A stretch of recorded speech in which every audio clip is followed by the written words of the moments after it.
Le taux de marque. Alors, vous vous souvenez, on a vu juste sur le chapitre précédent que le taux de marge était calculé en fonction du coût d'achat. Et je vous ai déjà dit d'ailleurs dans le chapitre précédent que le taux de marque, lui, allait être calculé en fonction du prix de vente.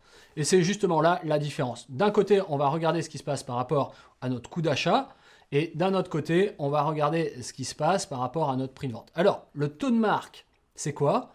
Eh bien, le taux de marque, il indique la marge commerciale, toujours, mais par rapport au prix de vente d'un produit ou d'un service, peu importe.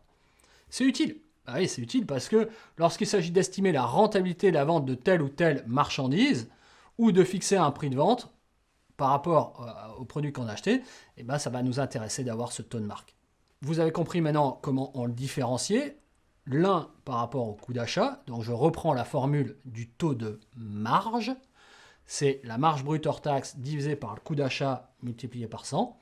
Et donc, vous en déduirez la formule du taux de marque, qui est le taux de marque égale la marge brute, toujours, divisé par le prix de vente multiplié par 100. Le prix de vente hors taxe, hein, bien sûr, j'entends. Vous le retrouvez encore une fois sous la vidéo. Taux de marque, je vous le répète, marge brute divisé par prix de vente hors taxe multiplié par 100. Et bien sûr, marge brute hors taxe, toujours. Le monde de l'entreprise fonctionne comme ça. Vous calculez tout en hors taxe. Ne vous posez pas trop la question. Vous calculez tout en hors taxe jusqu'à ce qu'on arrive au prix de vente, où on va aussi donner les prix de vente hors taxe, notamment quand on est en B2B. Vous vous souvenez, B2B, business to business, donc de professionnel à professionnel.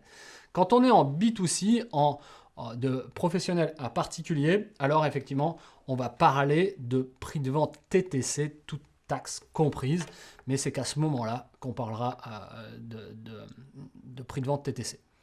Excellente transition, puisque du coup, dans notre prochain chapitre, on va parler de TVA, et c'est justement ce qui nous amènera au prix de vente TTC. A tout de suite pour le chapitre 7.